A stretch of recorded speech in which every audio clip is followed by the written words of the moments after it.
여러분께 먼저 인사드리겠습니다. 서울책보고 북콘서트, 어디서든 북콘서트. 저는 진행을 맡은 아나운서 조아라입니다. 반갑습니다.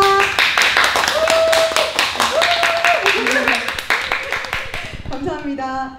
자, 2022년도 벌써 반이 훌쩍 지나갔고요. 저녁이 되면 또 선선한 바람이 불어와서 처서도 지났잖아요. 이제 가을이 또 시작이 된 것 같습니다.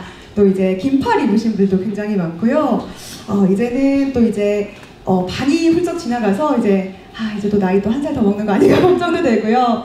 또 하반기도 훌쩍 지나갈 것 같아요. 그래서 걱정도 되지만 또 다른 희망을 또 보는 것 같습니다. 자, 오늘은요 3월부터 저희가 인문학을 시작했잖아요. 인문학 북콘서트를 시작했는데 저는 조금 의아했어요. 인문학인데 갑자기 돈 이야기를 시작하나? 라고 시작을 했는데 오늘은요 돈뿐만 아니라 투자에 관한 이야기뿐만 아니라 우리 삶에 대한 이야기를 또 해주신다고 합니다. 돈이요, 참, 돈 이야기 하면 저는요, 좀 움츠려들어요. 전 돈을 잘 못 모으기도 하고요. 쓰는 건 그렇게 신나는데, 모으는 건 왜 이렇게 어려울까요? 더 잘 먹고 잘 살기 위해서, 저도 지금 돈 벌고 있거든요. 지금 돈 벌고 있어요, 지금. 돈 벌기 위해서 오늘 도탕제입니다. 도탕제입니다. 열심히 살고 있어요, 저 지금. 이렇게 더 잘 먹고 잘 살기 위해서 이렇게 저희가 열심히 살고 있잖아요. 그런데, 재작년에도 열심히 살았고 작년에도 열심히 살았고 저 진짜 성실하게 사는데 왜 이렇게 통장에는 돈이 안 불어날까. 이렇게 막 돈 많이 벌었다는 사람들 유튜브만 보면은 뭘로 투자해서 돈 벌었다, 누구 돈 벌었다, 왜 나 빼고 다 부자 되고 있는지 모르겠어요. 진짜 너무 힘들어요. 맞아요. 네. 진짜 작년 재작년이 진짜 심했던 것 같아요. 네. 베스트셀러를 보면 다 돈 얘기예요. 네. 그리고 벌었다는 사람 너무 많아요.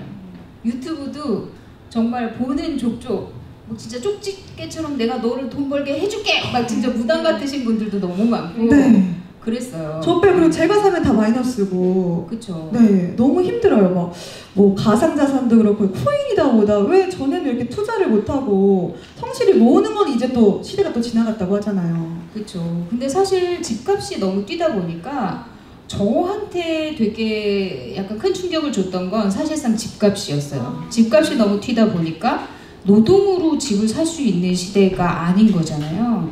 근데 그렇게 하다 보면 우리가 뭔가로 돈은 벌어서 집은 살아야 될 거잖아요. 어쨌든 어디든 살아야 되는데 그러려고 하면 자본이 자본을 움직이게 해야 된다라는 어느 그 구루의 얘기를 듣고 아 그래 그렇게 하려고 그러면 돈을 연구해야 되겠구나. 그 생각을 하게 됐죠. 예전에는요 돈 얘기하면은 좀 저도 프리랜서다 보니까 돈 얘기하면은 좀 쉬쉬하게 되고 쟤 돈 밝히는 거 아니야? 이렇게 됐어요. 그리고 돈 얘기하면 조금 대바라진 거 아니야? 이렇게 되는데 요새는 어릴 때부터 좀 돈 교육을 시키는 것 같아요. 저는 되게 필요하다고 생각해요. 사실 저도 작가기 때문에 돈을 얘기하는 작가? 뭔가 질 떨어진다? 이런 편견 같은 게 있었어요. 그리고 제가 방송작가 생활을 22년 정도를 했는데 제가 처음 작가 생활을 했을 때는 방송국 내에서도 뭐 처음부터 돈 얘기를 지금은 계약서를 쓰는 것도 좀 많고 그다음 처음부터 얼마에 할래? 일 이거 얼마인데 할래? 이렇게 해가지고 서로 협의를 하거든요. 근데 제가 처음 시작했을 때만 해도 PD들이 잘 챙겨줄게 하자. 그래서 근데 얼만데요? 라고 물어보면 나 못 믿어? 알아서 잘 챙겨줄 건데 너 자꾸 왜 돈 얘기해? 이런 식이었거든요. 믿었는데 잘 챙겨주셨어요? 근데 사실상 그분이 나쁜 게 아니라 이제 일을 하다 보면 진행비가 너무 많이 나오기도 하고 제작비 상황이 이제 좋지 않을 때는 가장 먼저 와서 얘기하죠. 김 작가, 내가 이만큼 챙겨주고 싶었어. 그런데 상황이 이래. 이번에는 이렇게 깎아서 하자.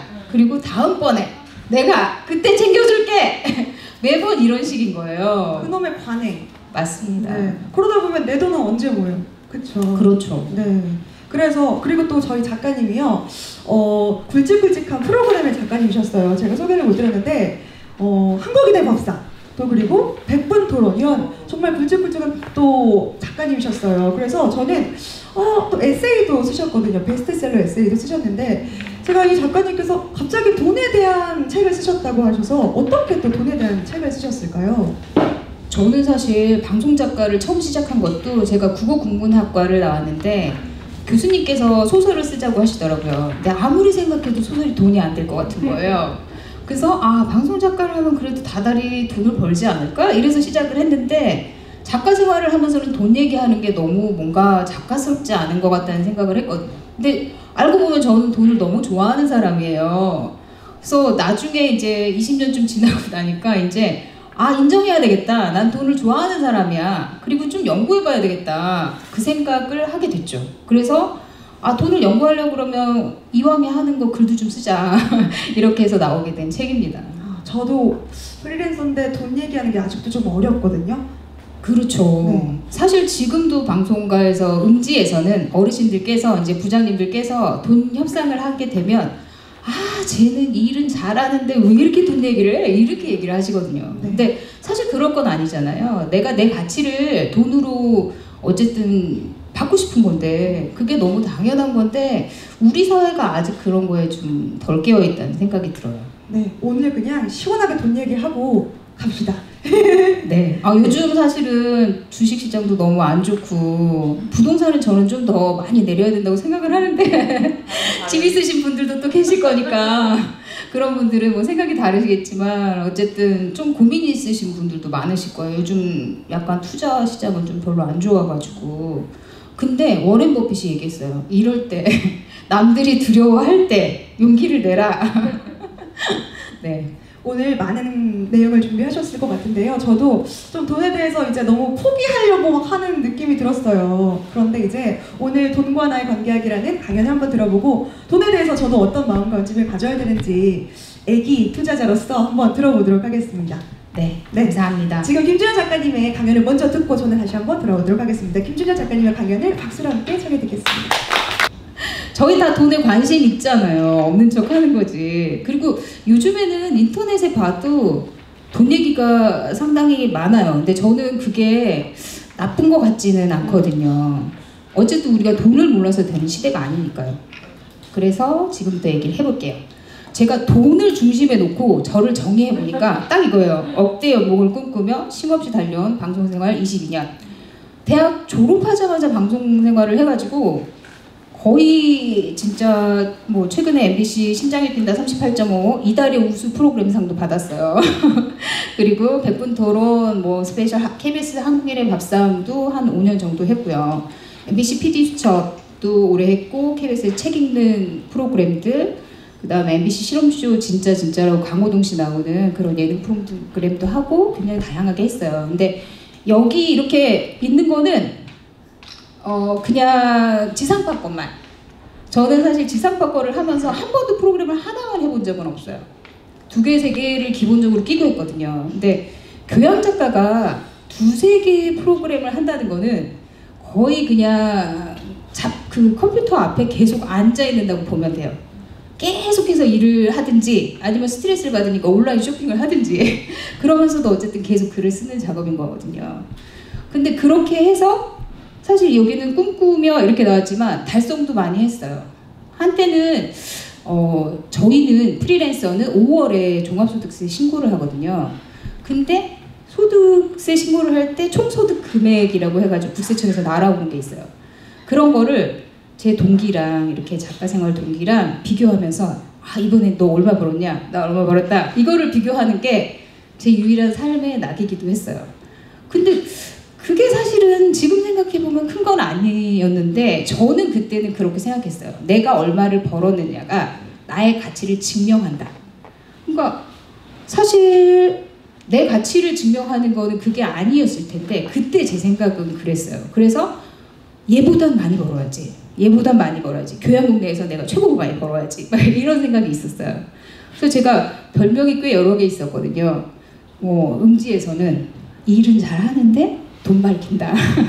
이런 돈 밝히는 작가라는 별명도 있고 또 하나는 저희 부장님께서 붙여주신 건데 그 교양국이 KBS는 10층이에요. 10층에서 부장보다 돈을 많이 버는 작가다. 그래서 맨날 오셔가지고 네가 여기서 돈 제일 많이 버니까 커피를 사라, 밥을 사라 이러시는 분이 계셨어요. 근데 그 정도로 열심히 살았는데 이렇게 열심히 계속 밤낮 없이 일을 하다 보면 20년이 지난 다음에 사람이 어떻게 될까요? 팔에 마비가 옵니다. 목 디스크가 급하게 왔어요. 그래서 잘 때 이 어깨 통증 때문에 팔을 못 올리겠더라고요. 그러면서 번아웃이 굉장히 심하게 왔어요. 나 열심히 일했는데 그리고 어쨌든 억대 연봉도 몇 번 달성했는데 나 계좌에는 돈이 하나도 없네? 어떻게 됐을까? 이 돈 다 어디 갔지? 이런 생각이 드는 거예요. 근데 사실 저는 집을 되게 일찍 가졌어요. 사실 굉장히 이거는 운이에요. 친구가 뭐 이게 될지 안 될지 모르는데 연립 하나 너 사둘래? 그때 그 연립이 1억이었어요. 1억 있으면 연립 하나 사도 그러면은 그게 재개발이 될지 어떨지 모르지만 너 아직 어리니까 일단 사두라 해서 제가 30대 정말 31살 때 그 집을 샀어요. 근데 그 집을 산 것도 뭐 이 동네가 어떤 동네인지 알아보지도 않고 뭣도 아니고 연립을 보러 갔는데 벚꽃이 너무 예쁘게 골목에 피어 있는 거예요. 딱 들어가는데 벚꽃이 막 날리면서 나를 반기듯이 야 이걸 사 이러는 것 같은 느낌이 들어서 아 그래 이걸 사야 되겠다 이래서 샀거든요. 근데 이게 정말 하늘의 운인지 어쩐지 정말 재개발이 됐어요. 그 동네가. 그래서 새 아파트, 서울 시내의 새 아파트, 그 더블 역세권이었거든요. 전철이 2개나 지나가는. 거기 불광동에 롯데캐슬이라는 곳을 제가 갖게 됐어요. 근데 참 어리석어. 그러니까 진짜 제가 이 책을 쓰고 막 번아웃이 오고 이러면서 가장 많이 든 생각이 나 정말 너무 멍청하게 살았다. 돈은 되게 벌고 싶었는데 그 아파트를 그렇게 일찍 가졌는데 사실은 팔았거든요. 아파트가 되고 세입자를 한 번 받았는데 그때 저는 정말 바빴어요. 여기저기 불러주시는 분들도 너무 많았고 한참 일할 때여서 일을 매일같이 하는데 계속 이제 세입자분들이 새 집에 들어가면 전세 세입자 분들께서 전화를 되게 자주 하시더라고요. 저의 세입자는 그랬어요.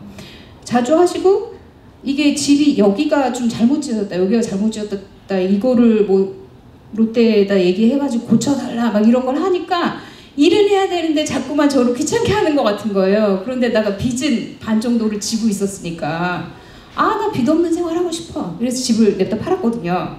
근데 그 집이 지금 3배도 넘게 올랐어요. 근데 번아웃이 오고 나서 제가 딱 든 생각이 미쳤다. 나 진짜 미쳤다. 그거 억대 뭐 별로 뭐해. 계좌에 남는 것도 없는데 남은 거라고는 스트레스 받으니까 온라인 쇼핑을 얼마나 했는지 집에 온통 물건이에요. 진짜 그때 저 옷 안 띈 옷들도 너무 많았어요. 진짜 옷장이 방 하나를 가득 채우고도 남을 정도로 많았거든요. 옷을 좋아해서 산 것도 아니에요. 스트레스 받으니까 뭐든 사야 되는 거예요. 그러니까 나중에는 죄책감이 드니까 이게 옷방을 한 2개를 채우고 나니까 이면 안 되겠다. 생필품을 사자, 먹는 걸 사자, 통조림을 사자. 그래서 정말 저 진짜 번아웃 오고 나서 약간 집에서 쉬면서 몇 년을 그 통조림을 보면서 미쳤다. 이 생각밖에 안 드는 거예요. 그리고 계속 그걸 먹었어요, 통조림을. 너는 벌 좀 받아야 돼 이러면서. 그러니까 사실상 노동으로 그렇게 많은 돈도 벌었고 또 내 나름대로는 열심히 진짜 남들보다 열심히 살았는데 정작 아파트도 날렸고 사실 그게 차익이 따지자고 하면 내가 탱탱이 놀아도 될 정도로 차익이 많이 생겼더라고요. 너무 멍청한 거죠. 자본에 대해서 너무 모르는 거죠. 근데 그 와중에 또 하나 굉장히 충격적인 소식을 들었어요. 저희 이제 작가 생활을 하게 되면 작가도 이렇게 단계가 있거든요. 아주 막내 이제 자료 조사를 하는 보조 작가부터 서브 작가, 뭐 중간 작가, 메인 작가 이렇게 있어요. 근데 이제 그 막내를 할 때는 아이들이 적응을 잘 못하는 친구들이 있어요. 근데 그 중에 한 친구가 1년도 채 못 채우고 나간 친구가 있거든요. 그리고 사람들이 어쨌든 저 친구는 작가로는 제목이 아니야 이러면서 이제 조금 평도 별로 안 좋았던 친구였어요. 근데 아이가 굉장히 이제 친화력도 좋고 선배들한테도 잘해서 우리도 좀 예뻐했거든요. 작가로는 아니지만 아이고 괜찮다. 근데 그 친구가 제가 번아웃이 온 이 시점에 갑자기 연남동에 집을 짓는다는 거예요. 집을 짓는데 잔디를 깐다는 거예요. 근데 연남동에 집을 짓는데 잔디를 깐다? 그럼 그 집에 얼마가 있어요? 갑자기 현타가 빡 오는 거예요. 그 친구는 나가서 그때부터 부동산을 했다는 거예요. 그러니까 자본이 그렇게 많지 않았는데 이제 뭐 그쪽으로는 좀 머리가 발달했는지 아니면 공부를 많이 했는지겠죠. 근데 점점 불려가지고 연남동에 그렇게 잔디 깔린 집을 지은 거예요. 그러고 나니까 나는 집을 냅다 팔아서 잃었고 일은 너무 많이 해서 어깨는 무너졌고 팔은 안 올라가는데 이 후배는 일찍 부동산으로 길을 잡아서 이렇게 돈을 많이 벌었구나 싶으니까 노동이 되게 무가치하다는 생각이 들면서 이게 내가 돈을 모르고 이렇게 사는 게 맞아? 나 앞으로 계속 늙을 건데 앞으로 더 3개씩 일은 더 못할 것 같은데 어떡하지? 이런 생각이 들면서 돈을 알아야 되겠다고 생각을 했어요. 그래서 일단 저 작가잖아요. 사전적인 의미부터 조사를 했어요. 보니까 돈이 사물의 가치, 상품의 교환, 매개, 재산 축적의 대상이라고 사전적으로 정의가 돼 있더라고요. 근데 저거는 아무것도 아닌 것 같아요. 제가 봤을 때 돈은 나를 비추는 거울이라는 의미가 되게 맞는 것 같아요. 그러니까 제가 좀 한동안 책 프로그램을 해서 도스토옙스키 책을 좀 많이 봤거든요. 근데 도스토옙스키 책을 보면 돈 얘기가 빠지잖아요. 거기에는 무조건 돈 얘기가 나와요. 이 도스토옙스키라는 작가 자체가 돈 때문에 사실은 글을 썼다고 하더라고요. 굉장히 다작을 하셨거든요. 근데 그게 항상 적자고 항상 돈이 없으니까 미리 돈을 땡겨 받으면서 작품을 써야만 되는 상황이었대요. 근데 그러면서 이제 본인이 느낀 상대적인 이제 뚜르게네프는 상대적으로 굉장히 부유했다고 해요. 집안도 좋고 그리고 베스트셀러 작가고. 근데 도스토옙스키는 베스트셀러 작가지만 항상 돈이 없는 거예요. 그러니까 상대적으로 박탈감과 빈곤감을 느끼고 뭐 타인의 시선이나 자기 빈곤에 대한 노출에 대한 공포 같은 것도 있고 그게 사실 작품 속에도 많이 나타나요. 가난한 사람들이란 뭐 이런 책들도 보면 그 책을 보면서 저는 다시 보면서 그 생각을 했어요. 나네. 딱 저거 나네. 그러니까 저는 정말 사이버 작가라는 어쨌든 돈 밝히는 작가, 뭐 몇 층에서 제일 많이 버는 작가, 억대 연봉 작가 막 이런 얘기를 들었는데 남는 건 하나도 없잖아요. 남은 게 하나도 없는데 사람들은 너 그렇게 돈 벌어서 뭐 했냐? 너 왜 아직도 전세 사냐? 막 이런 얘기를 하는 게 너무 싫기도 하고 또 후배들 보기도 민망하고 이런 생각도 드는 거예요. 그 연남동에 잔디를 깔았다는 그 후배는 참 만나지 못하겠더라고요. 너무 혼자 괜히 그런 거예요. 나는 그래도 열심히 살았지만 할 말은 없다. 내가 얘를 만나서 뭐라고 하겠니? 부럽다. 이 얘기밖에 더 못하겠다. 이런 생각이 들어서 그리고 그때부터 돈에 대해서 생각을 하면서 책을 읽었는데 돈 센스가 타고나는 게 아니라 기르는 거랍니다. 그래서 해보겠다. 뭐든 해야 되겠다. 이 생각을 하고 돈 탐색을 시작했어요. 그러고 보니까 여러분도 돈에 대해서 좀 검색해 보시면 다 알 거예요. 세상에 돈 벌었다는 사람 너무 많아요. 유튜버들 돈 벌었다는 사람, 뭐 베스트셀러, 지금은 주식시장도 안 좋고 부동산 시장도 별로 안 좋아서 많이 없어졌어요. 근데 작년, 재작년에 화랑기 때 베스트셀러 1위부터 10위까지가 거의 돈책이다 할 정도로 돈 얘기가 많았어요. 그리고 다들 돈 벌었대요. 그러다 보니까 더 화가 나는 거예요. 나만 못 벌고 다 벌었구나. 이런 생각이 들면서 나는 왜 못 벌었을까? 이걸 생각하게 되는 거예요. 그러고 봤더니 저는 되게 작은 돈엔 연연하는데 큰 돈은 상당히 무감각한 사람이더라고요. 제가 주식 투자를 하면서도 또 알게 된 건데 잔도 이거 만약에 이게 9만 원짜리 주식이면 89,000원대 사면 더 좋을 것 같은데 89,900원에 사면 좋을 것 같은데 막 이러고 막 연연해요. 근데 정작 거기다가 이제 막 내려가면 내려갈수록 물을 타잖아요, 우리가. 물을 타면서 그 계좌에서 돈을 계속 빼요. 근데 대체 얼마를 뺐는지 개념도 없는 거예요. 그러면서 나중에 보면은 내가 산 금액을 보면은 막 이게 몇백 단위로 막 샀어요. 샀는데 정작 개념은 없는 거야. 내가 얼마를 집어넣는지, 내가 이게 지금 어떻게 되고 있는지 이런 감각이 없는 거예요. 안 될 것 같은 거예요. 그리고 또 하나는 저 진짜 너무 미치도록 돈이 좋고 돈을 벌고 싶은데 작가는 이러면 안 돼라는 마음이 있는 거예요. 돈 얘기하면 안 돼. 천박해. 막 이런. 그래서 그런 생각을 해가지고 돈을 벌 수 있다고? 이런 생각이 들면서 아니 당당하게 나 돈을 좋아한다고 하고 나 돈 많이 달라고 하고 해야 되겠다. 그리고 돈도 진짜 제대로 처음부터 끝까지 좀 나 열심히 투자를 하고 있어 라고 하면서 공부도 열심히 해야 되겠다. 이런 생각을 했어요. 그리고 결정적으로는 저 아는 굉장히 친한 언니가 갑자기 그 얘기를 하는 거예요. 제가 뭐 한참 투자에 이제 좀 잘 못하고 있을 때 힘들다 뭐 이랬더니 원래 결혼 못한 애들이 돈도 집도 못 사 이런 얘기를 하는 거예요. 근데 제가 결혼 못했거든요. 근데 그 얘기 이게 저는 맞아요. 사실상 왜 그러냐면 생각이 너무 많고 항상 결정을 못하는 거예요. 그러니까 굉장히 여러 가지를 생각을 해요. 이게 방송 작가는 사실상 조금 맞을 수도 있어요. 저는 방송 작가 생활을 하면서는 못한다는 얘기는 별로 들어본 적이 없어요. 왜 그러냐면 저는 항상 B안 C안을 준비하거든요. 그러니까 뭐 출연자가 이 사람이 안 되면 이 사람 미리 맞춰놔요. 그래서 어떤 문제가 생겨도 대처할 수 있게 하는 사람인데 투자나 이런 결혼이나 뭐 이런 문제는 결단력이 필요하잖아요. 근데 그게 없는 거예요. 항상 생각이 너무 많아. 이게 안 되면, 이 사람이 안 되면, 그 다음 난 어떡하지? 이런 거. 아, 이 사람이 이러면 난 이렇게 대처하고 막 이러면서 이제 안을 세우는 거예요. 그러다 보면 되겠어요? 홀딱 빠져도 결혼이 힘들 텐데. 집도 마찬가지예요. 전세 만기가 그 집을 팔고 전세 만기가 될 때마다 진짜 조사를 열심히 해요. 제가 또 다큐멘터리도 하다 보니까 공부하는데 일가견이 있어요. 그래서 조사를 엄청 열심히 해가지고 아, 이 지역 괜찮아 막 뭐 전문가들의 막 이런 리서치도 있고 막 해요. 그래서 그 지역을 가보면 아, 될 것 같은 거예요. 근데 정작 사질 못해요. 아, 일이 막 넘쳐오면 아, 다음 회사 이러면 또 오르는 거예요. 그러면 몇 천씩 올라 있으면 아, 이거 이렇게 올랐는데 안 되겠는데 이러고 안 사는 거예요. 그러니까 그 결정을 못하고 결정장애라는 이게 굉장히 심각하더라고요, 제가. 근데 선택하는데 손실이 올 수도 있지만 선택하지 않음으로써 생기는 손실도 굉장히 크다고 봐요. 그러니까 제가 어쨌든 어렸을 때 투자를 미리 선택하지 못했기 때문에 사실상 저는 아직도 전세 난민인 거예요. 그리고 미리 경험하지 못했기 때문에 뒤늦게 번아웃이 오고 어깨가 무너진 다음에 주식 투자를 열심히 하고 눈이 빠지게 차트를 보고 이런 지경이 된 거죠.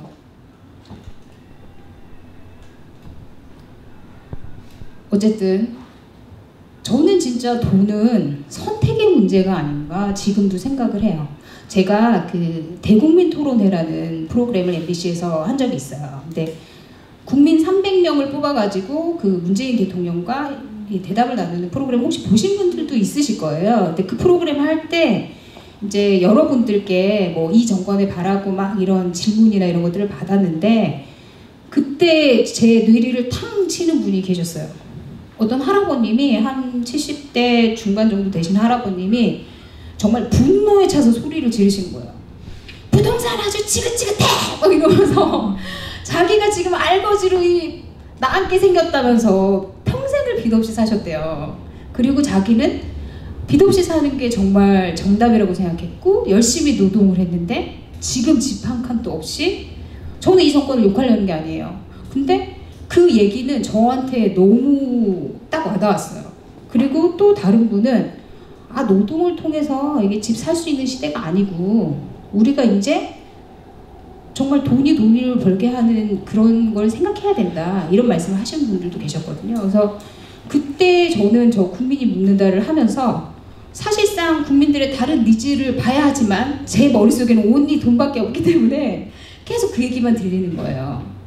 그래서 어쨌든 그때부터 부동산에도 관심을 가졌지만 부동산은 사실은 돈이 좀 있어야 돼요. 투자를 하려고 그러면 공부만 하면 뭐합니까? 가서 사야 되는데 그리고 지금은 시대가 부동산 진짜 1억 갖고 살 수 있나요? 제가 샀던 그 연립은 정말 저는 그때 어릴 때 너무 운이 좋았죠. 근데 지금은 사실 그런 시대는 아닌 것 같아서 주식을 먼저 좀 해봐야 되겠다 생각을 했어요. 돈을 벌게 하려면 일단 돈을 넣어서 얼마나 불어나는지 보고 공부를 좀 해야 되겠다 이런 생각이 들었거든요. 그래서 초심자의 행운이라고 들어보셨어요? 주식 투자를 했는데 저 원래 계좌는 굉장히 어릴 때부터 갖고는 있었어요. 미래에셋에 1,000만 원을 딱 넣고 계좌를 열어달라 이래가지고 갖고 있는 계좌가 있었어요. 그리고 그때 샀던 종목도 2종목이 있었어요. 근데 오랜 시간 동안 노동을 하면서 보지 않았죠, 그 계좌를. 다시 열어봤는데 거의 똔똔이더라고요. 뭐 특별한 게 없어요. 그냥 있더라고요. 근데 제가 이제 거기다가 어쨌든 돈을 좀 넣으면서 다시 시작을 했죠.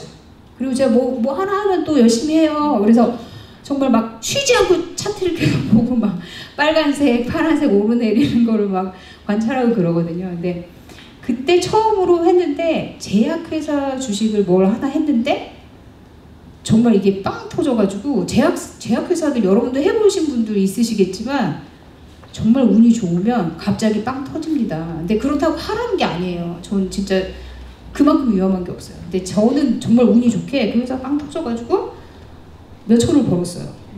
한 4천 정도를 벌었어요. 근데 그때 저는 4천만 원, 4천만 원이 돈이야? 약간 이런 식으로 생각했던 것 같아요.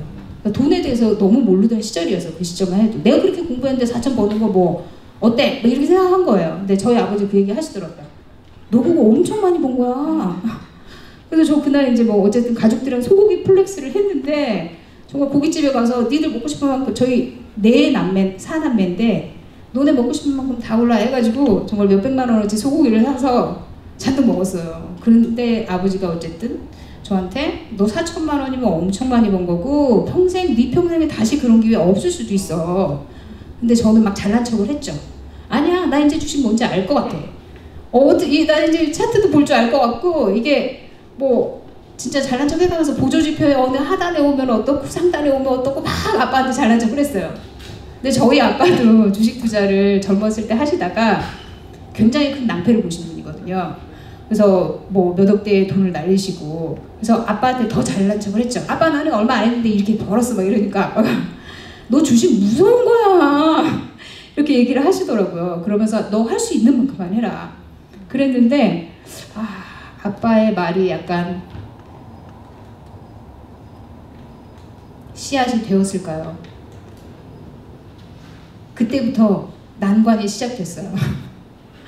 처음에 돈을 그렇게 빵 터지게 벌고 나서 자신 있게 이제 막 돈을 넣었어요. 넣고 어쨌든 뭐 분할 매수를 하고 분할 매도를 하고 뭐 그 다음에 목표가를 정하고 뭐 이런 원칙들을 노트에 가득 쓰면서 내가 이걸 얼마에 사고 싶고 내가 이걸 왜 사고 싶고 막 이런 것도 정리하고 정말 열심히 했거든요. 근데 산은 족족 내리는 겁니다. 이게 다른 사람 것은 오르고 있는데 내 것만 족족 내려요. 이유를 알 수가 없더라고요. 처음에는 정말 너무 당황스러웠어요. 그렇게 잘 됐는데 이거는 왜 이래? 나 그래도 이거 꽤 봤는데 장기 투자하려고 이거 진짜 오랫동안 공부했는데 왜 이래? 이런 생각을 막 했거든요. 근데 그때 제가 생각했던 장기 투자가 지금 생각해보면 너무 어이가 없어요. 제가 그때 생각했을 때 장기 투자는 한 달이었어요. 한 달이면 장기 투자라고 생각했거든요. 그래서 그러니까 매일 차트를 보니까요. 매일 주식 그 창을 열어가지고 보니까 하루에도 여러분 해보셨죠? 주식. 하루에도 진짜 12번씩 변하고 계속 그 종목이 별일이 다 있어요. 보다 보면. 그리고 주식 이 호가창을 보고 있잖아요. 빨강 파랑이 막 오르락내리락 하잖아요. 뭔가 이렇게 그 카지노 연극 같이 막 뭔가 홀려요. 이렇게 막 빠져들면서 이게 지금 빨간색이 이렇게 오르고 있으면 내가 여기에 뭔가를 해야 해 막 이런 생각이 계속 드는 거예요. 뭔가 내가 행동하지 않으면 안 돼요. 이런 생각이 들면서 자꾸 뭔가를 하고 싶은 거죠.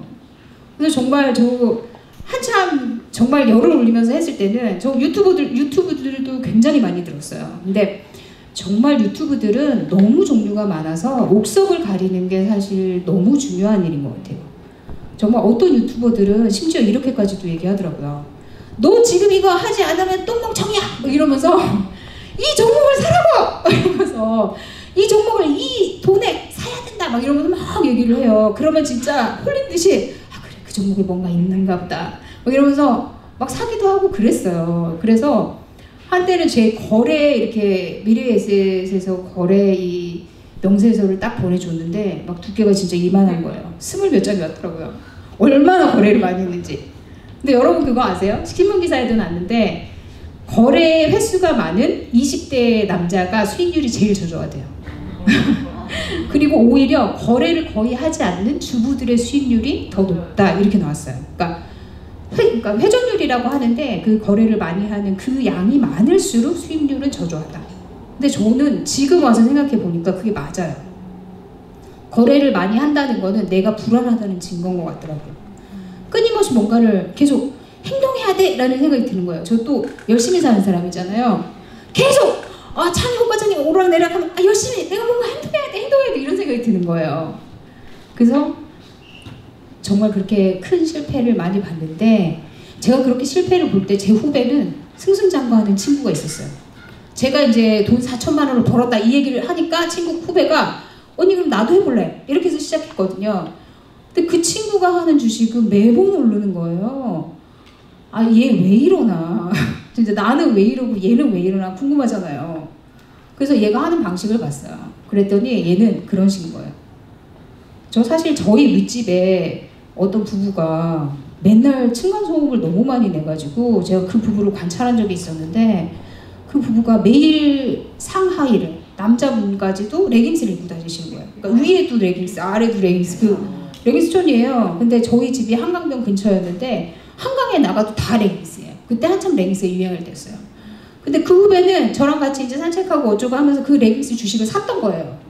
효성머식이라고 있어요. 근데 저는 그 레깅스를 그게 보면서 그 생각을 한 거예요. 아, 저 부부 저렇게 피가 안 통하니까 맨날 집에서 들뛰나 보다. 레깅스를 입고 피가 안 통하니까 그렇게 들뛰는구나 둘이. 막 이런 생각을 한 거예요. 그래서 그렇게 시끄럽게 하는구나. 그리고 저는 사지 않았어요. 근데 그 후배는 레깅스를 저렇게 많이 입으면 뭔가 이유가 있다. 그래서 그걸 산 거예요. 그리고 그 후배는 또 다른 주식 하나는 얘가 드라마를 또 좋아하거든요. 근데 드라마를 처음 시작한다고 해서 검색을 했는데 주연 배우들도 너무 괜찮고 괜찮은 것 같더라는 거예요. 그래서 샀대요. 아, 이거 괜찮을 것 같은데? 뭐 어쨌든 작가들도 괜찮은 작가들이 많고 괜찮을 것 같은데 우리가 또 방송 작가니까 그런 데 감은 있거든요. 또 그걸 샀대요. 근데 그런 주식들이 또 한번 오르면 많이 오릅니다. 그래서 그렇게 걔는 매번 그렇게 사는 거예요. 근데 저는 관찰은 하는데 이상한 생각을 하는 거죠. 그 부부 피가 안 통하나 보다 이런 생각만 하는 거죠. 이게 레깅스를 많이 입으니까 이게 돈 되겠구나 이런 생각을 안 하는 거죠. 그래서 아, 진짜 이거 고쳐야 되겠다 이런 생각을 했어요. 그리고 주식을 하면서 매매 타이밍이라는 거 정말 중요한 거 아시죠? 여러분도 사긴 잘 사요. 근데 언제 팔지 몰라. 이게 제일 어려워요. 진짜 연애보다 훨씬 더 어려워요. 저는 또 다른 제약사 때문에 한번 굉장히 쓴맛을 봤어요. 저 이제 또 방송 일을 하니까 지인들 중에 유명하신 분이 또 계시잖아요. 그분께서 요거 괜찮다고 사라고 하시는 거예요. 그래서 아, 그래 이분은 믿을만해 사자. 샀어요. 그런데 처음에 좀 오르더라고요. 갑자기 떨어지기 시작하는데 정신이 없는 거예요. 그래서 전화해서 어떻게 해요? 이거 떨어지는데 언제 팔아? 언제 팔아? 언제 팔아? 그러니까 그분도 짜증이 났는지 너 팔고 싶은데 팔아! 나중에 그러더라고요. 그래가지고 정말 기다리다 정말 거의 밑바닥까지 가서 이러다가는 내가 쪽방을 찬다 싶어가지고 팔았거든요. 그때부터 오르기 시작하는데 정신없이 오르는 거예요. 근데 오르는 거 보면 또 무슨 생각이 들 것 같으세요? 바보들은 또 저 같은 바보들은 다시 그걸 삽니다. 팔았던 가격보다 훨씬 높은 가격에 다시 그걸 샀어요. 그래가지고 또 갖고 있는데 이게 주식이 해보신 분은 아시겠지만 이렇게 오르지 않아요. 줄렁줄렁 이렇게 하면서 오르거든요. 근데 차트도 보고 저도 뭐 보조지표 CCI도 보고 뭐 RSI도 보고 뭐 인벨롭도 보고 뭐 다 보는데 그때는 그런 게 들어오지 않는 거예요. 그냥 그 호가창만 계속 빠르게 아, 이 몇 사람이 사고 몇 사람이 팔고 뭐 이런 생각밖에 안 들어요. 그러다 보니까 또 그거를 그렇게 오를 때 사가지고 내려가니까 또 판 거예요. 그래서 그 제약사 주식만으로 굉장히 많은 돈을 잃었어요.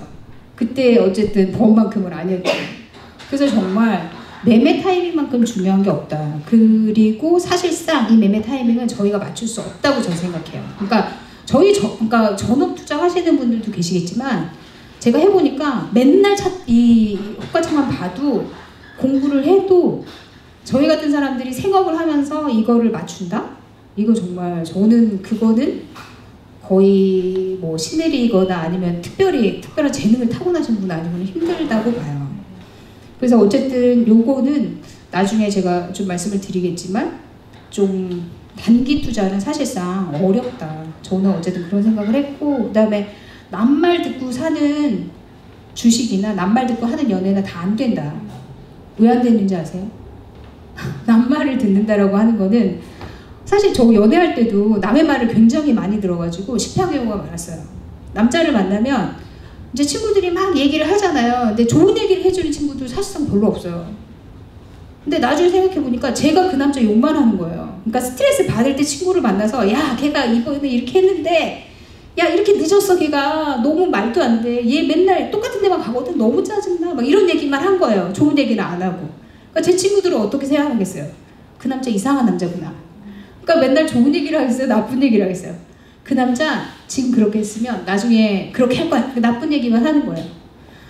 근데 돌아보면 사실상 그 남자의 좋은 면은 제가 제일 잘 알거든요. 그리고 사람이 단점 없는 사람은 어디 있어요? 그 사람을 내가 어디까지 견딜 수 있느냐는 결국 나의 문제인 거예요. 주식도 마찬가지더라고요. 내가 그 주식을 어느 정도 믿고 있고 내가 어느 정도까지 참을 수 있고 어느 정도까지 오르면 어떤 성과를 내고 이런 거는 내가 결정하는 거예요. 나의 문제인 거지 내 마음의 문제인 거지 상대의 문제가 아닌 거예요. 요즘에 주식 굉장히 안 좋잖아요. 장이 많이 빠졌어요. 뭐 심지어는 50% 이렇게 빠진 것들도 수두룩하고 그렇거든요. 근데 여러분 지금 투자하기 겁날 거예요. 갑자기 주식에 대한 모든 얘기가 거의 없어졌어요. 막 책도 베스트셀러에서 많이 내려왔어요. 근데 저는 조금 약간 웃기다고 생각했던 게 제가 옛날 노트를 보니까 모 주식을 굉장히 사고 싶었더라고요. 얼마가 되면 사겠다. 근데 지금 그 반값이거든요. 근데 저도 지금도 사도 되나? 뭐 이런 생각을 하고 있어요. 근데 그 기업 가치가 변했을까요? 내 마음이 변했어요. 내 마음만 변한 거예요. 근데 이게 연애도 그렇고 주식도 마찬가지인 것 같아요. 저는 돈 공부를 하면서 그 생각이 정말 많이 들었어요. 이게 내 마음의 문제구나. 내가 마음이 단단하고 믿을 수 있으면 되는 거구나. 이런 생각이 들더라고요. 그리고 그 생각을 했어요. 내가 지금까지 한 게 투자가 아니라 투기구나. 여러분 들어보세요. 제 친구 하나가 맨날 그런 걸 물어봐요. 야, ETF는 어디 가서 사야 되냐? 객장에 가야 되는 거냐? 아니면 뭐 어디서 사야 되는 거냐? 그리고 뭐 유상증자, 무상증자 이런 거 많이 해요. 주식 사놓으면. 그런 거 오면 이거 뭐냐? 이거 좋은 거야? 나쁜 거야? 이런 것부터 막 별걸 다 묻는 친구가 있어요. 그러면 제가 얘기하죠. 하다못해 기본적인 거라도 네이버 검색 좀 해보면 안 되겠니? 라고 얘기를 이제 계속 했더니 이 친구가 다음번에 리딩방을 들어간다는 거예요, 자기. 그래서 너 그거 별로 안 좋을 것 같은데 그랬더니 40만 원인데 자기 몇백만 원 벌 수 있을 것 같다는 거예요. 그래서 리딩방을 들어가고 나서 갑자기 전화가 뚝 끊긴 거예요. 그래서 얘 진짜 많이 벌고 있나 싶어가지고 한 달쯤 지난 다음에 전화를 다시 했어요. 너 그거 잘 벌고 있냐? 그랬더니 리딩방은 벌써 끝났고 자긴 지금 주식 재미없어서 안 하고 코인을 한다는 거예요. 그러니까 주식보다 훨씬 코인이 등락이 심하더라고요. 저는 코인은 안 했어요. 근데 등락이 심하고 자기 코인을 이렇게 보고 있으면 너무 흥분이 되고 너무 좋다는 거예요. 이 친구가 투자를 한 걸까요? 투기를 한 걸까요? 너무 자명한 얘기죠. 근데 이게 그 친구는 정도가 좀 심한 거지. 사실 많은 분들이 그럴 수 있어요. 저도 그랬어요. 그리고 처음에 주식을 시작할 때 저도 아무것도 모르고 했거든요. 그냥 뭐 좀 잃더라도 이러면서 배우는 거지. 막상 돈 넣어놓고 나는 공부하게 될 거야. 이렇게 생각했는데 실제로 제가 책 쓰면서 검색을 해봤더니 정말 많은 분들이 서로 막 지식 네이버 검색해도 서로 물어봐요. 너 공부하고 하냐? 안 한다. 누가 주식을 공부하고 하냐? 이런 얘기가 많아요. 근데 진짜 되게 특이한 일이에요. 주식 시장에 우리 적이 안 보여서 그렇지 똑똑한 사람 얼마나 많아요. 맨날 공부하는 경제학자들이며 뭐 애널리스트 펀드 하시는 분들 외국 사람들까지 엄청 많잖아요. 근데 그 사람들이 내 돈 먹겠다고 공부하고 막 이러고 있는데 나는 잃으면서 배우는 거야. 좀 잃어도 돼 이러면서 그냥 돈을 막 갖다 집어넣거든요.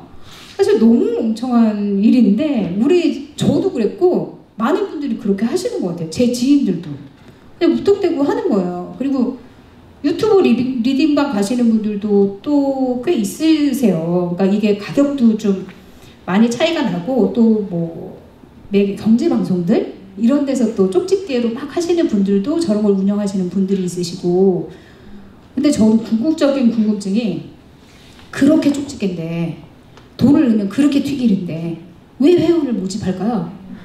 이상하지 않아요? 왜 계속 뭐 회원 가입을 해라 뭐 VIP는 얼마면 해준다 이런 얘기 왜 할까요? 너무 궁극적으로 궁금한 거예요.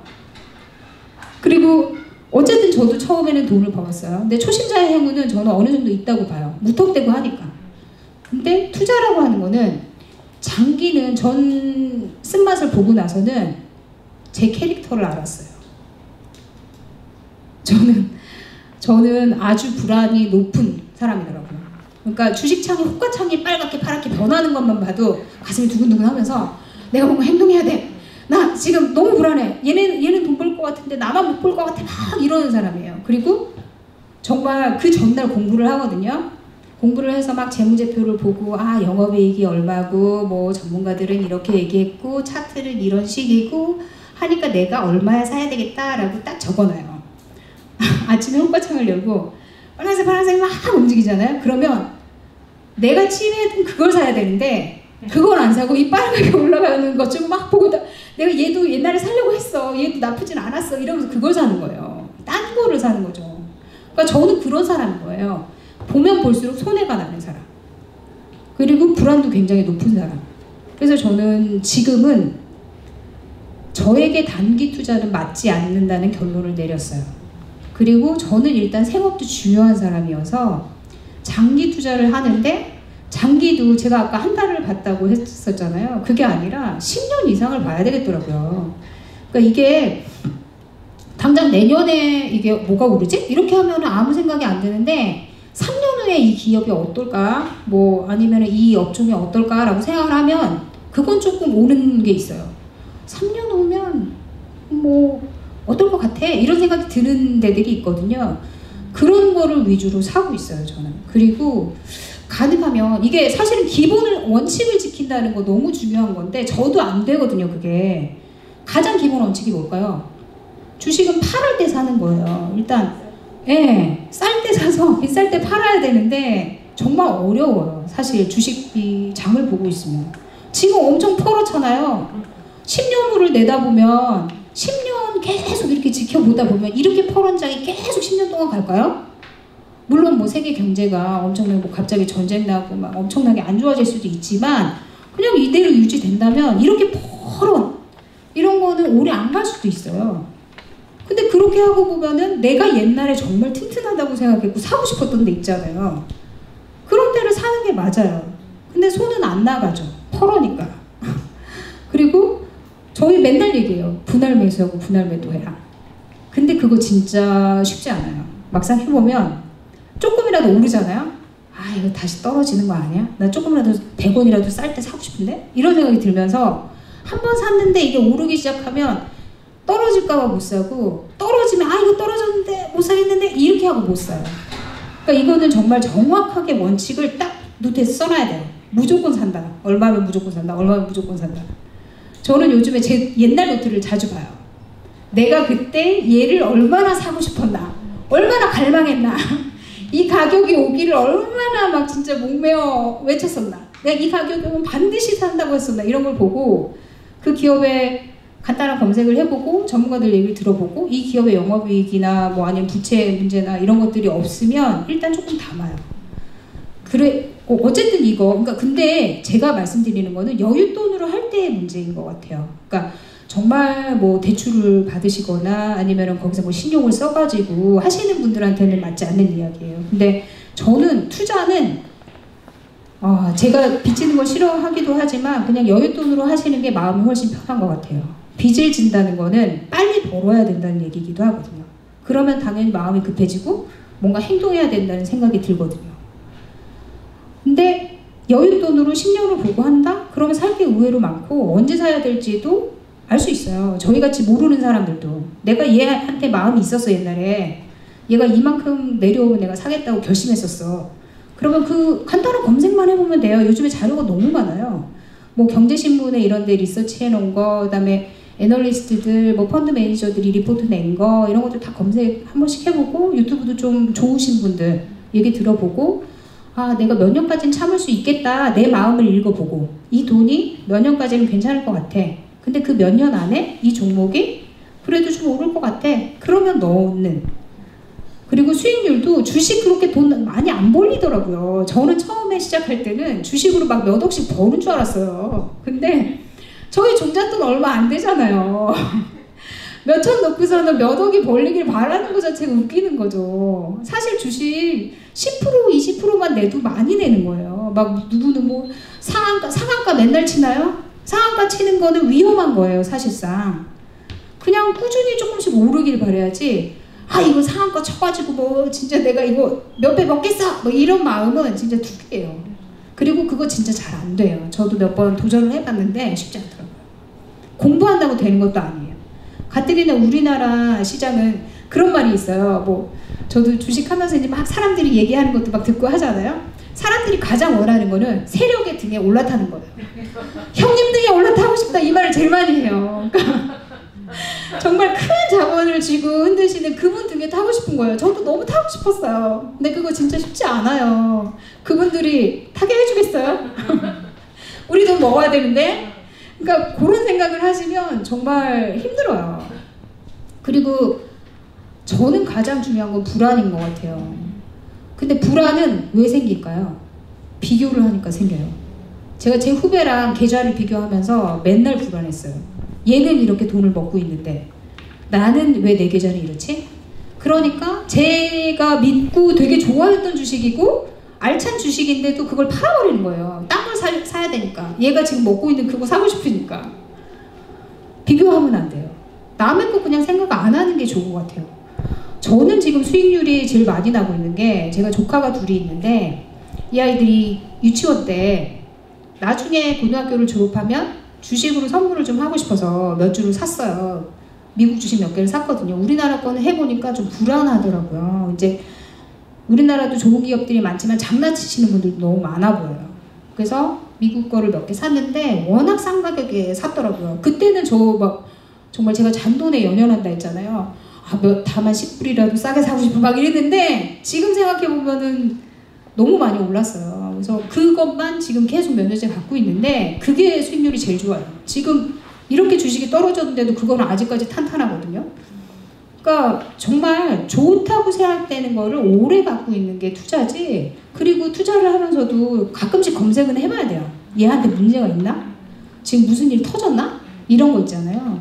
근데 그런 건 필요할 것 같아요. 이게 어쨌든 반도체나 이런 거 너무 좋아들 하시잖아요. 그것도 반도체도 관련해가지고 뭐 자국의 이익들이 있으시고 뭐 하다 보니까 그 나라들이 막 뭔가 하는 행위들이 있어요. 그런 건 좀 검색해 보셔야죠. 그리고 가장 중요한 것 중에 하나는 제가 기업열정 K1이라고 KBS에서 중견기업의 CEO들을 만나서 하는 그런 프로그램을 한 1년 넘게 했어요.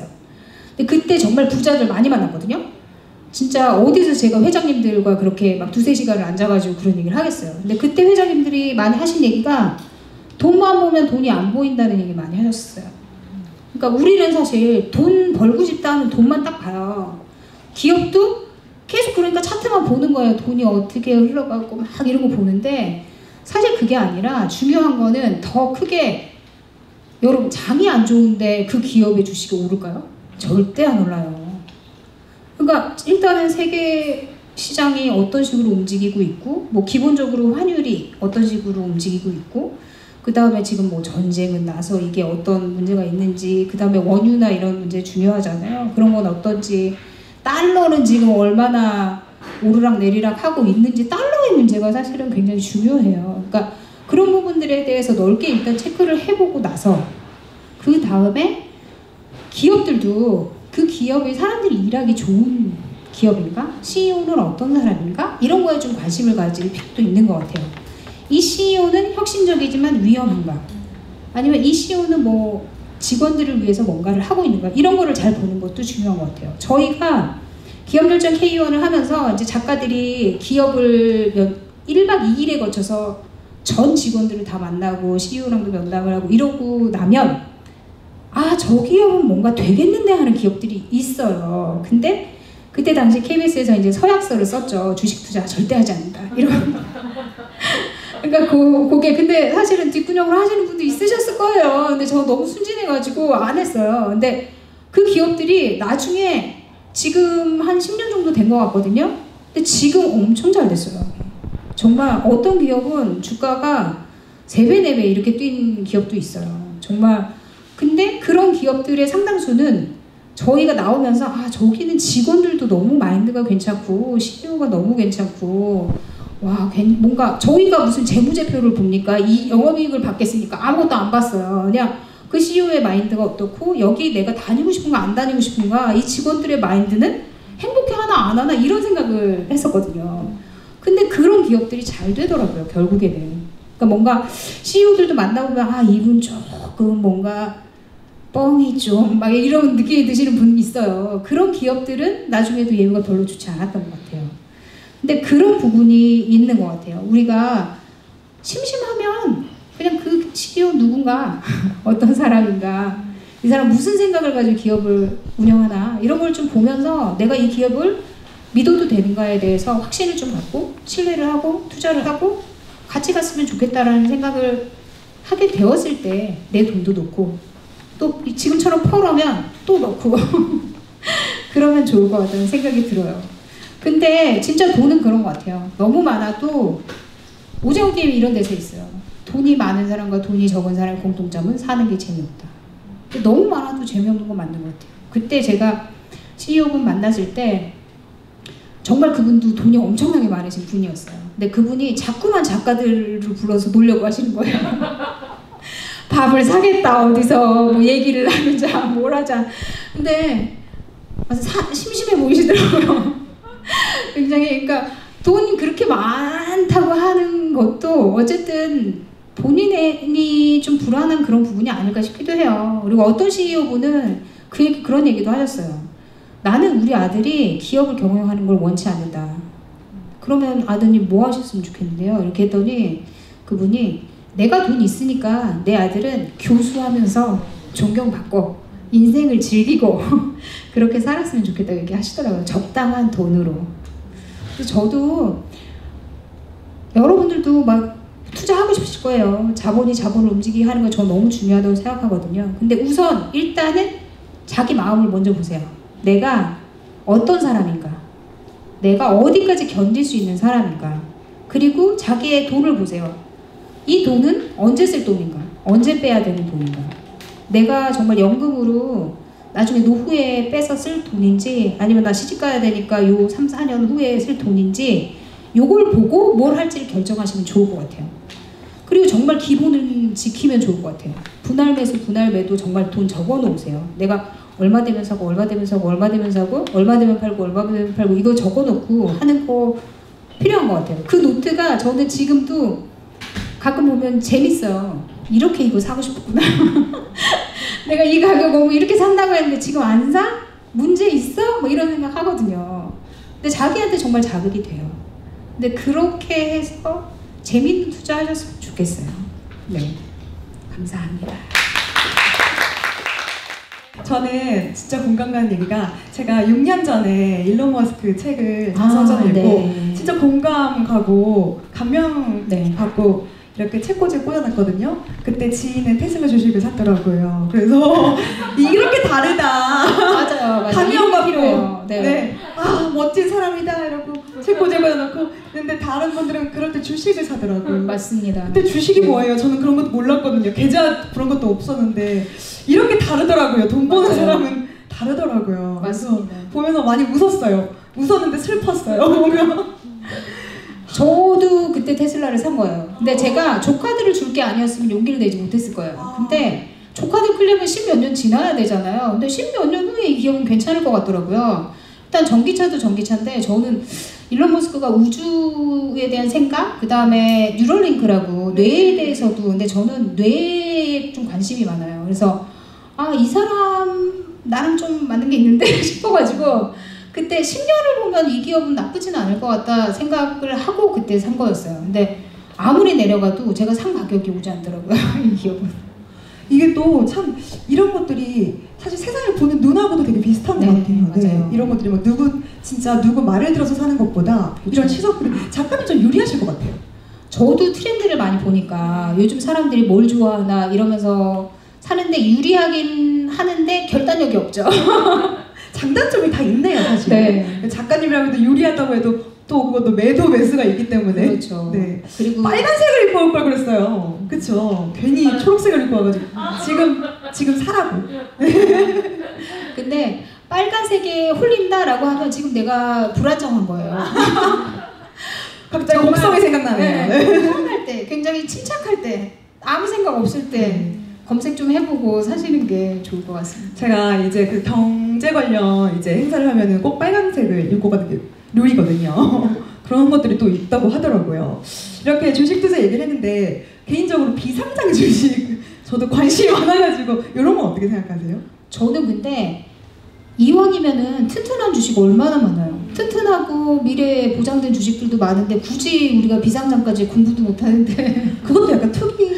저는 사실은 별로 안 하는 게 좋을 것 같아요. 왜 그러냐면 우리는 그거 공부할 만큼 그렇게 한 방을 정말 하고 싶으시면 정말 이 돈 버려도 돼 이런 돈 있잖아요. 그런 거 하시면 좋을 것 같아요. 네, 알겠습니다.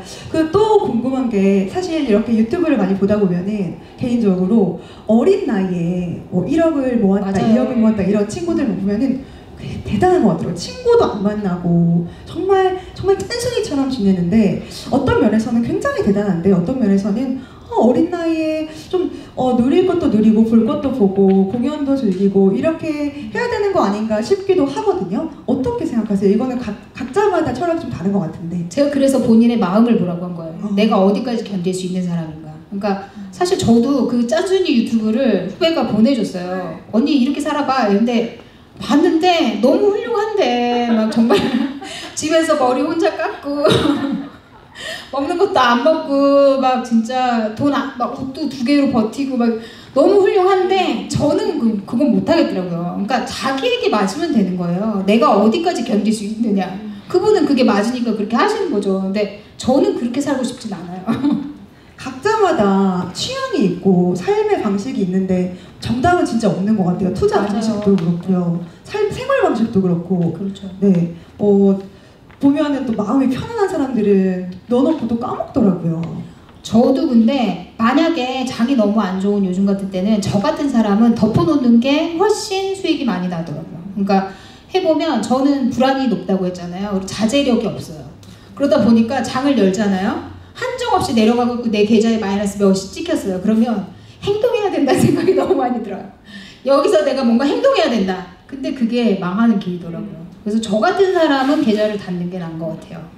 그리고 정말 터놓고 사람들이 막 다 이거 뭐 주식 망했네 뭐 어쨌네 얼마 전에 그랬었어요. 기억하세요? 빅스 지수가 엄청 많이 그러니까 불안 지수가 엄청 많이 올라가고 정말 막 미국에서조차도 방송에서 주식장이 망하네 어쩌네 막 이러면서 딱 나왔을 때 있었어요. 그때 전문가들 많이 샀더라고요. 근데 그럴 때 정말 머리가 이렇게 아찔하면서 약간 찌리르 하거든요. 근데 그럴 때 사면 좋은 것 같긴 해요. 그러고서는 지금 조금 올라왔어요. 다시 지금 약간 조금 안 좋아지려고 하긴 하지만 근데 안 좋을 때마다 막 진짜 펄온다고 다 죽는다고 할 때마다 조금씩 사는 거는 저는 좋은 것 같아요. 왜 그러냐면 난 어쨌든 이게 은퇴 자금이라고 생각하고 하는 거면 근데 그건 생각하셔야죠. 이게 어떤 돈인가? 내가 언제 쓸 돈인가? 이 돈에 대한 계획도 잘 세워놔야겠네. 항상 사람들은 그렇죠. 커리어에 대한 계획을 세워놓고 네. 자녀에 대한 계획을 세워놓는데 돈에 대한 계획을 세워놓는 것도 참 오늘 처음 알았어요, 저는. 네. 근데 저는 커리어보다 요즘에 오히려 자본을 내가 어떻게 굴릴 것인가를 조금 생각 더 많이 하면 좋을 것 같다는 생각이 들어요. 이게 커리어도 좋고 저도 일을 되게 열심히 했던 사람이고 다 좋은데 이게 우리가 계속해서 직장 생활을 어떻게 영위할 수 있나 그리고 이 직장 생활을 하면서 내가 돈을 어디까지 벌 수 있나를 생각해 보면 너무 우리 다 사장 될 수 있나요? 막 돈 많이 버는 기업에 뭐가 될 수 있을까요? 어려운 일이라는 생각이 들어서 자본을 어떻게 움직이느냐, 내 자본을 어떻게 배분하느냐 이런 거에 대한 고민을 조금 더 해봐도 좋겠다 이런 생각이 들어요. 저도 요즘 제일 고민이 내일 당장 일을 못 할 수도 있는 거고 내년에 못 할 수도 있는 거고 제가 이제 뭐 좋은 사람한테 결혼을 할 수도 있는 거고 경력 단절이 되면 언제 또 일을 할 수 있는 거고 이렇기 때문에 고민이 되게 많은데 돈은 더 믿을 수 있을 것 같은데요. 그렇죠. 근데 오래 보세요. 저 진짜 저 같은 사람은 단기 너무 피해를 많이 봐서 오래 보세요. 네, 진짜 공부 많이 해야겠네요. 네. 틈틈이 네. 심심할 때마다 유튜브 중에 몇 명 집어놓으세요. 네. 정말 훌륭하신 분들도 계세요. 정말 막 세계 정세를 읽어주시고 뭐 그러니까 종목을 집어서 저는 그런 분들 신뢰 잘 안 해요. 막 목표가 얼마, 얼마의 손절, 막 얼마면 사, 막 이런 분들도 많으시고 내가 뭐 이게 경제 방송에서도 많이 해요. 내가 얼마를 했는데 얼마를 벌었어, 막 이런 거. 근데 그분들 우리가 못 따라가요. 그러니까 그분들은 그렇게 하시는데 저도 몇 번 해봤거든요. 해보니까 이분들이 말할 때 잠깐 찔끔 몰라요. 그 다음부터 정신없이 떨어져요. 그러니까 이분들은 노하우가 있으니까 그거 정말 그리고 계속 그거 보시니까 하는 거지. 저는 그거는 성공률이 낮다고 봐요. 성공하시는 분도 계시겠지만. 제가 또 인상 깊었던 게 노트를 이렇게 다시 보셨다고 했잖아요. 일기처럼 이렇게 본인의 투자 습성이나 이런 것들을 적으셨나 봐요. 어렵게 하시지 마시고 어렵게 하면 안 하게 돼요. 저는 딱 그것만 적어요. 살 때 내가 얼마에 샀는데 얼마가 되면 또 살 거고 그 다음에 얼마가 되면 팔 거야. 이거를 적고 이거를 얼마나 사고 싶었는지 그 마음을 좀 적어요. 그런데 그 시장은 항상 변동이 있잖아요. 그쵸. 그런데도 그렇게 적어놓는 게 도움이 되셨어요? 저는 지금 와서 다시 옛날 노트를 보니까 적길 잘했다 이런 생각이 들더라고요. 그러니까 제 열망이 느껴져요. 아 이렇게 사고 싶었구나 그러면서. 근데 그 기업들이 다 훌륭한 기업이 많아요. 꽤 탄탄하고 영원히 안 변하게 훌륭한 기업들도 꽤 있어요. 그러면 그 기업들 보면 아 지금도 탄탄한데 이렇게 할인하고 있는데 안 살 이유가 있나? 이런 생각하게 되더라고요. 사실 무엇보다 내가 적었던 것들의 공부가 가장 중요한 것 같아요. 그렇죠. 그리고 제 마음이 그때 딱 느껴지잖아요. 내가 그때 어땠었지 뭐 이런 게. 오늘 진짜 많이 배웠습니다. 저도 이러다 벼락부자 되는 거 아닌가요? 벼락부자 이게 제목은 그렇지만 저 벼락부자는 사실 어려운 일이라고 생각해요. 쉽지 않은 것 같아요. 제가 여러분 로또 당첨자 만나보신 적 있으세요? 주변에? 저는 2등 당첨자를 만난 적이 있어요.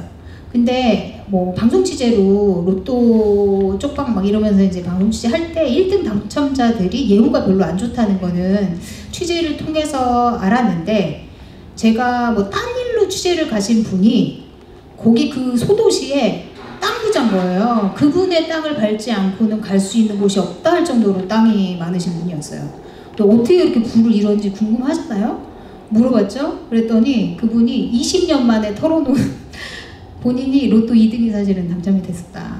네, 그 얘기를 하시더라고요. 그러면서 그때 근데 본인이 당첨된 게 1억 얼마 뭐 이렇게 밖에 안 됐대요. 근데 많이 당첨됐으면 그게 막 사람들도 몰리고 자기도 막 그랬을 텐데 그렇게 소액이 당첨이 되니까 하는 일 계속 했고 그 돈으로 그냥 땅 조금씩 샀고 그 다음에 그 돈으로 뭐 투자할 수 있는데 했는데 그게 조금씩 불어나니까 또 땅 조금 사고 이렇게 해가지고 근데 어쨌든 종잣돈이 있다 보니까 부를 좀 축적할 수 있게 됐다 이렇게 말씀하시더라고요. 근데 그분은 진짜 자기 아들한테까지도 굉장히 몇 해 동안 비밀로 지키셨더라고요. 자 본인이 복권 당첨자였다는 사실을 네, 거의 모르셨다. 근데 이게 남들이 알게 되면 생기는 문제가 분명히 있는 것 같아요. 네. 그게 또 대단하네요. 혹시 오늘 강연을 들으면서 여러분께서 좀 개인적으로 궁금하셨던 것들 아니면 또 실패담이나 또 성공담은 또 있으실까요? 성공담은 나누기 좀 그러겠지만 실패담이나 이런 거 있으실까요? 많으시겠죠? 근데 요즘 분들은 코인도 진짜 많이 하시더라고요. 네. 저는 좀 상대적으로 많이 좀 위화감을 느꼈던 게 저보다 되게 어린 동생이 누나 코인 해봐 이러는 거예요. 그 VC 하는 동생이었거든요. 근데 걔가 계좌를 보여줬는데 맞아요. 저 정말 나 이렇게 열심히 일했는데 이런 생각이 드는 거예요. 근데 투자를 시작하게 되면 가장 드는 생각이 돈 좀 벌잖아요. 그러면 아 나 한 달 동안 일해서 500 벌었는데 내가 계좌 이 종목 몇 개 움직여가지고 500 손에 쥐게 되잖아요. 그러면 아 일하면 뭐해 맨날 이거나 들여다보고 있으면 되지 이런 생각 들거든요. 근데 장기적으로 봤을 때 계속 그게 500씩 벌리지 않습니다. 걔는 그리고 옆에 있었는데 계속 이것만 보고 있더라고요. 상대방 얘기를 안 듣고 24시간 돌아가잖아요. 맞아요. 네. 그리고 보고 싶어요. 진짜 이거 약간 저는 중독되라고 그 창을 만든 것 같아요. 그게 카지노의 그 원리랑 비슷해요. 보고 있으면 빠져들고 빠져들면 행동하게 되고 그리고 거기서 헤어나오기 힘들어요. 그리고 계속 그걸 보잖아요. 지금 어떻게 됐는지 너무 궁금해요. 이게 100원 올랐는지 200원 올랐는지 300원 떨어졌는지 막 이런 게 너무 궁금하고 진짜 그거 한번 빠지게 되면 헤어나기 힘듭니다. 얘기는 저랑 하고 있는데 눈은 여기를 보고 있는 계속. 그렇죠. 예. 그러다가 뚝 떨어졌다고 하더라고요. 아까 전에 그 유튜브 그 정세 알려주시는 분이라고 네. 했잖아요. 그 좀 알려주시면. 추천 유튜브. 근데 저는 어쨌든 지금은 조금 미국 주식에 더 관심이 있어요. 국내가 너무 어려운 것 같아요. 제가 하기는 뭐 정말 형님 등에 타고 싶지만 타겟도 안 되고 그리고 또 국내 정세가 변동성이 너무 많은 것 같아서 사실 미국 좀 많이 보거든요. 근데 제 친구가 미국 사는 친구가 미국에서는 기본적으로 퇴직연금이나 이런 것들이 주식으로 투자가 되잖아요. 그래서 어느 정도 주식을 유지할 수밖에 없는 상황도 있고 그렇다고 하고 제가 해보니까 미국이 조금 더 쉬운 것 같아요. 그래서 어쨌든 미국 주식 하시는 분들 유튜브는 좀 자주 듣는 편이에요. 뭐 그리고 국제 정세 얘기해 주시는 분들 저는 3%도 많이 듣고 상승 미소라고 하시는 그분 그 다음에 뭐 미국 투자하시는 뭐 은퇴하기 뭐 소수목기 이런 분들 그런 분들 거 많이 듣고 뭐 김영희 교수님도 종종 듣고요. 그리고 이게 약간 다른 얘기를 하시는 분들이 있으세요. 저는 찝어주시는 분들보다 뭐 환율이나 뭐 정세나 이런 것들을 거시적으로 얘기하시는 뭐 김한진 박사님 막 이런 분들 있으세요. 뭐 옛날에 연금 뭐 이런 거 하셨다는 그런 분들 이야기도 약간 상반되는 이야기들을 좀 들어보면 내가 어떤 위치로 가야 될까라는 생각은 드는 것 같아요. 아 저도 적어야 되는데 가져올 걸 펜을. 근데 여러분이 더 잘 아실 거예요. 들어보면 아 이 사람은 헛소리를 하고 있는데 이 사람은 괜찮은데 이런 생각이 드시는 분 그런 분 객관적으로 그냥 정보를 주시는 분 얘기를 듣는 게 좋을 것 같아요.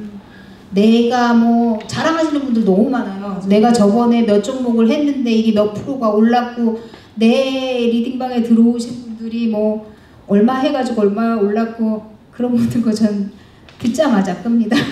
느낌이 오잖아요. 그런 네. 거. 또 질문 있으신 분 있을까요? 네. 지금 부동산에는 관심이 없으신가요? 부동산은 저는 지금 너무 많이 올랐다는 생각이 좀 들어서 보기는 보고 있어요. 근데 어쨌든 젊으시잖아요. 청약에 관심을 저는 좀 가지라고 얘기하고 싶어요. 요즘에 혜택 얼마나 많아요.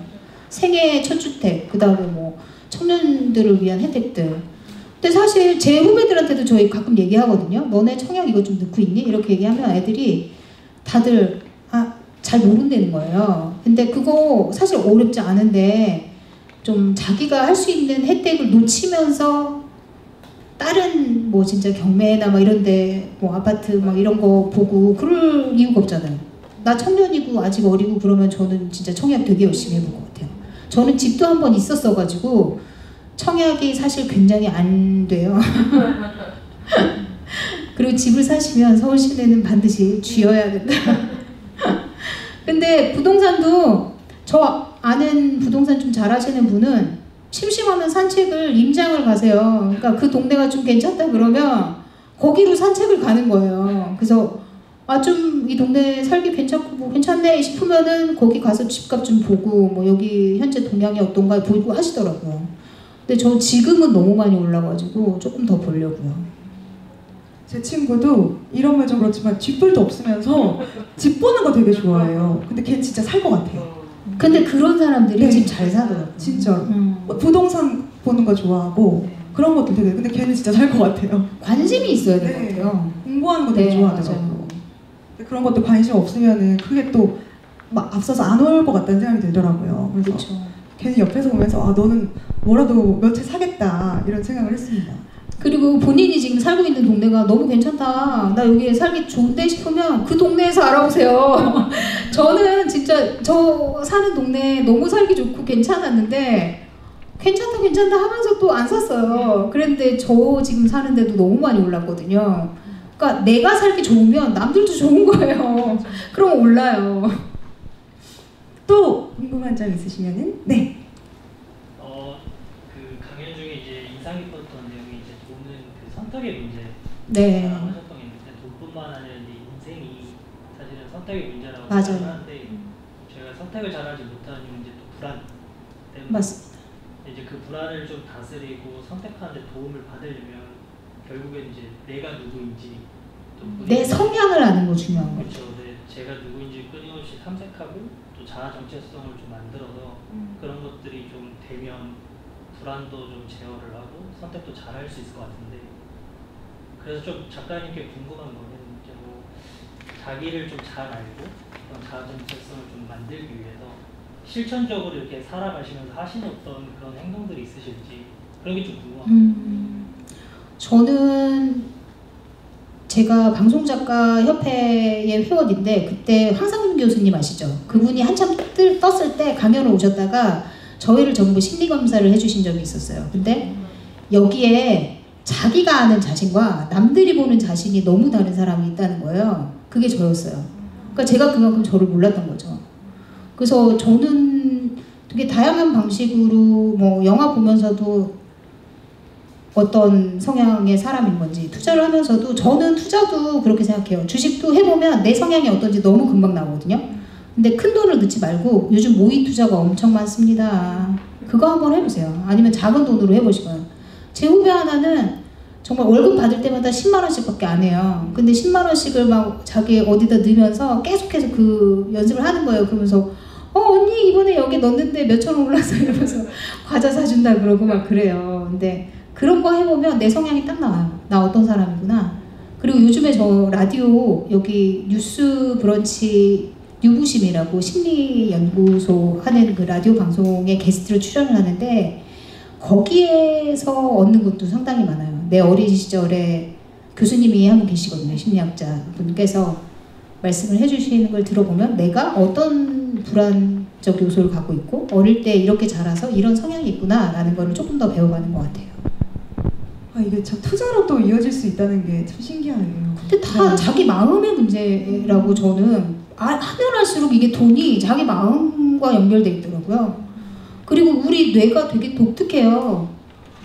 될 것 같은 그런 상황에 대해서 되는 쪽으로 안 가요. 그리고 우리 뇌는 자꾸만 다른 사람 따라가려고 해요. 그러니까 투자는 근데 반대로 가는 게 저는 맞는 것 같거든요. 그러니까 남들이 막 사고 싶다고 막 할 때 막 다들 막 좋다고 그러고 막 지금 많이 떨어졌는데 재작년 작년만 해도 막 모임 만들어서 맨날 커피숍에 가면은 여기저기 다 주식 얘기했어요. 부동산 얘기하고. 근데 그럴 때 전문가들 중에 좀 괜찮으신 분들은 사지 말라고 했었어요. 사람들이 이렇게 난리칠 때 사는 거 아니라고. 그랬는데 사고 싶잖아요. 저도 그때 몹시 사고 싶었거든요. 희한해요. 답변이 잘 되셨으리라 생각이 듭니다. 추가적인 질문이 있으시면 손님 들어. 네. 그런 차분한 마음을 갖고 지금이 살 때라고 느낄 때 그 작가님은 그러면 그 기업을 볼 때 뭐 지금에서 보실 때 또 어떤 분석적인 지표를 많이 보시고 선택을 하시는지, 아니면 또 예전에 말씀 주신 것처럼 진짜 이런 기업은 좀 될 것 같다. 네. 그러니까 좀 감정이라고 할까요? 네. 그런 것들을 어떤 것들을 좀 참고하시는지. 저는 제가 뭐 어쨌든 지표도 보긴 보고 기사들도 검색을 많이 하긴 하는데 전문가들처럼 애널리스트나 이런 분들처럼은 할 수 없다고 생각해요. 근데 제가 할 수 있는 거는 이 기업이 검색을 해보고 사람들 얘기를 들어보면 탄탄한지 아닌지, 영업이익을 꾸준히 내고 있는지 아닌지, 그 다음에 부채가 어느 정도 있는지 아닌지, 뭐 이런 정도는 알 수 있다고 생각하거든요. 그리고 차트 기본적으로 보면 그래프가 한 몇 년 이렇게 검색을 해보시면 진짜 굉장히 하단에 내려와 있다는 생각이 드는 기업이 있어요. 이 기업이 나쁘지 않은데 그렇게 하단에 내려와 있고, 그리고 한때는 내가 몹시 사고 싶었는데 이런 생각이 들면 그때는 조금 넣어요. 근데 그것도 한꺼번에 왕 넣지 않아요. 그냥 내가 옛날에 이 정도 가격 오면 사고 싶다고 생각을 했으니까 일단 있는 돈에서 내가 이 정도는 안 써도 된다고 생각하는 돈 그거만큼만 해가지고 넣고 있어요. 또 작가님은 참 많은 경험도 하시고 글도 쓰시고 하니까 참 이야기거리가 많아서 참 좋으실 것 같아요. 개인적으로. 좋아요. 저는 네. 방송 일 참 재미있다고 생각해요. 근데 이게 이제 돈벌이랑 연결되면 저 참 즐겁게 했는데 억을 넘겨야 되겠다라는 데 집착을 하면서는 이게 즐겁지가 않더라고요. 그러니까 돈이라는 게 그런 것 같아요. 집착을 하면 할수록 삶이 힘들어져요. 그러니까 내가 차라리 돈을 어떻게 굴려서 뭐 추가 이득을 내고 이런 건 모르겠는데 내가 노동을 해가지고 이걸 얼만큼 벌겠어 맞춰야 되겠어 그럼 일 자체가 너무 힘들어지거든요. 저는 그랬어요. 막 3개씩 일을 하면서 이번에는 이번 달에 얼마 벌었으니까 다음 달에 얼마고 뭐 1년 되면 얼마겠지 이렇게 하니까 사람들한테도 다 집중할 수가 없고 너무 제 일 자체도 싫어지고 그렇더라고요. 사실 저도 제 일만 사랑하면 되고 제 일만 열심히 하면 된다고 생각을 했는데 그게 아니더라고요.